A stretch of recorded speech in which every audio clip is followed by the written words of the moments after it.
औज़ुबिल्लाहि मिनश्शैतानिर्रजीम बिस्मिल्लाहिर्रहमानिर्रहीम।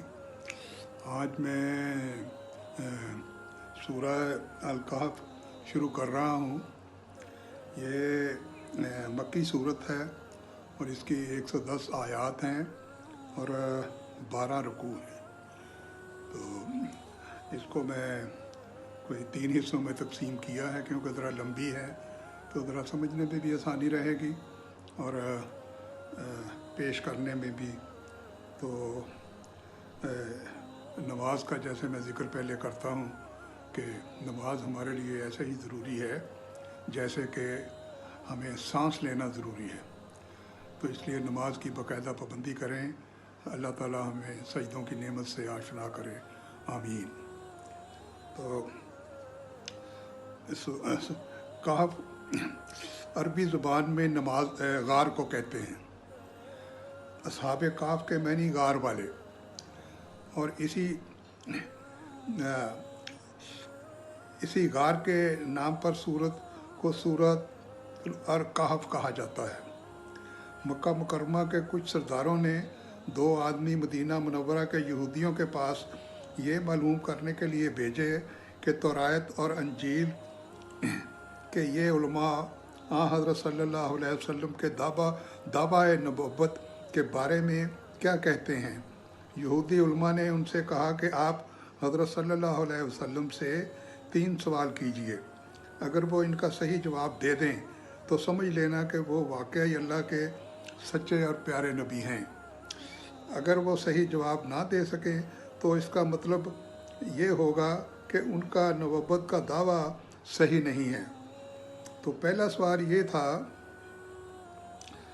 कि उन नौजवानों का वो अजीब वाक़या बयान करें जो किसी ज़माना में शिरक से बचने के लिए अपने शहर से निकलकर किसी गार में छुप गए थे। दूसरे उस शख्स का हाल बताएं जिसने मशरक़ से मग़रिब तक पूरी दुनिया का सफ़र किया था। तीसरे उनसे ये पूछें कि रूह की हकीकत क्या है। चुनांचे ये दोनों शख्स मक्का मुकरमा से वापस आए और अपनी बरादरी के लोगों को साथ लेकर उन्होंने हज़रत सल्लल्लाहु अलैहि वसल्लम से ये 3 सवाल पूछे। तीसरे सवाल का जवाब तो पिछली सूरतों में आ चुका है। आयत नंबर 85 बनी इसराइल और पहले 2 सवाल का जवाब में ये सूरत नाज़िल हुई, जिसमें गार में छुपे हुए नौजवानों का वाक़या तफसील से बयान फरमाया गया है। दूसरे सवाल का जवाब सूरत के आखिर में ज़ुल्करनैन का वाक़या बयान फरमाया गया है, जिन्होंने मशरक़ व मग़रिब का सफ़र किया था। इसके अलावा इस सूरत में हज़रत मूसा अलैहिस्सलाम का वो वाक़या भी बयान फरमाया गया है जिसमें हज़रत ख़िज़र अलैहिस्सलाम के पास आप तशरीफ़ ले गए थे। इनके अलावा ईसाइयों ने हज़रत ईसा अलैहिस्सलाम को जो खुदा का बेटा करार दे रखा था, इस सूरत में बतौर ख़ास उसकी तरदीद भी है। सूरह कहफ की तलावत के कई फ़ज़ाइल अहादीस में आए हैं। ख़ास तौर पर जुमा के दिन इसकी तलावत की बड़ी फजीलत आई है कि जुमा के दिन अगर आप इसकी तलावत करें तो इसका सवाब भी बहुत है और इसकी बड़ी फजीलत है। तो अब मैं इसको बाकायदा सूरत की आयात शुरू करता हूँ। तो शुरू करता हूँ अल्लाह के नाम से जो बड़ा मेहरबान नहायत रहम वाला है। तो आयत नंबर 2 ये कि आप बिल्कुल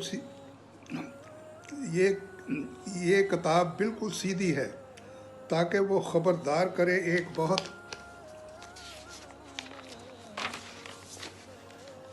बड़ी आफत से उसकी तरफ से, यानी अल्लाह की तरफ से।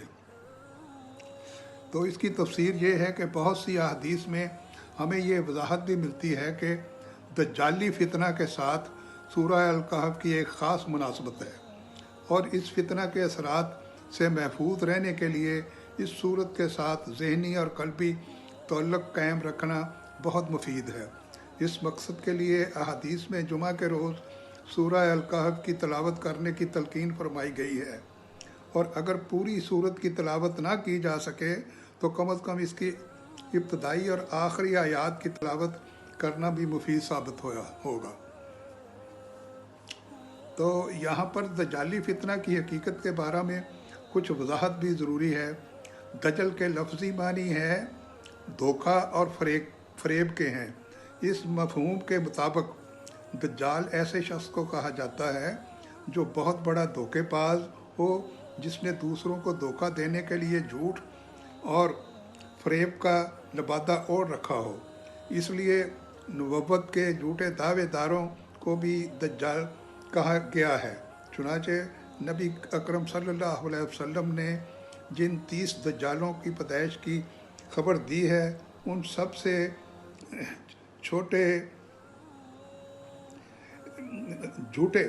उनसे झूठे नबी ही मुराद है। यानी कि हज़रत सल्लल्लाहु अलैहि वसल्लम ने जिन 30 दज्जालों की खबर दी है, तो उनमें कोई झूठा नबी भी अपने आप को कहेगा, वो भी दज्जाल होगा। तो आगे आयत नंबर 8 है जी। और यकीनन हम बनाकर रख देंगे जो कुछ इस ज़मीन पर है, और उसे एक मैदान में तब्दील कर देंगे।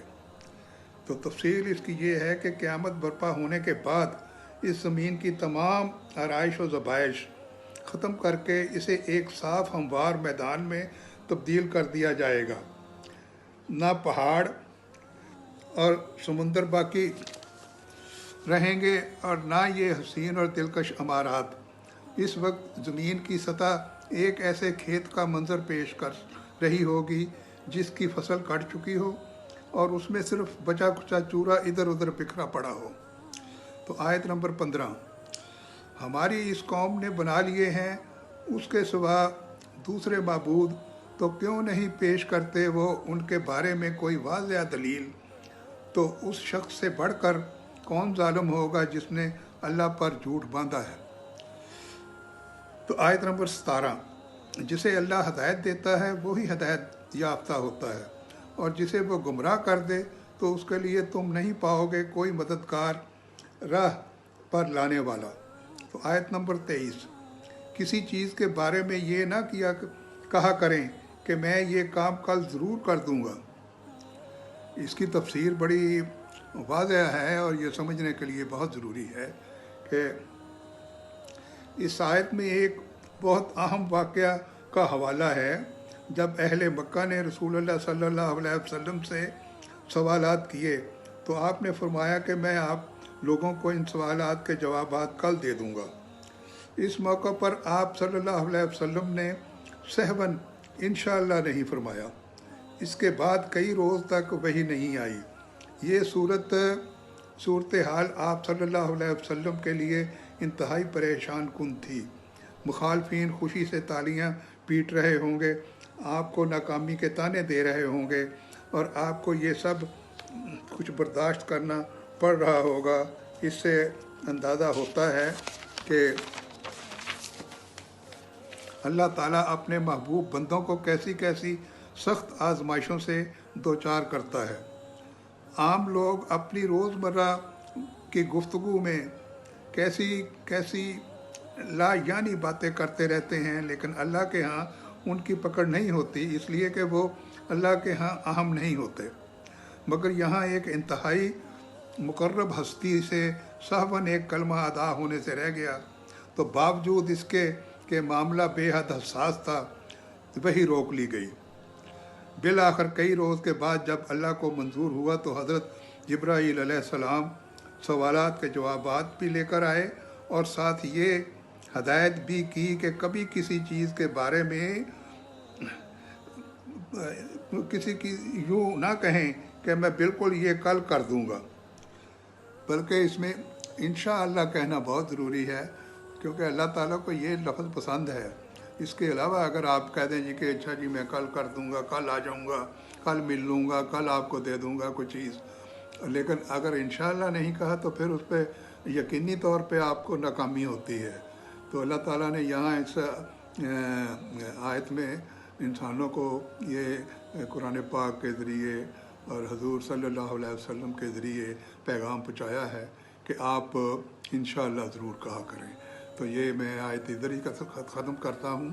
तो تو آپ سے گزارش ہے کہ آپ یہ قرآن پاک اردو میں ہے، اس کو سنا کریں پورا، اس کا ثواب ہے، اگر آپ دوسروں تک پہنچائیں گے تو اس کا ثواب آپ کو بھی ملے گا اور انہیں بھی ملے گا۔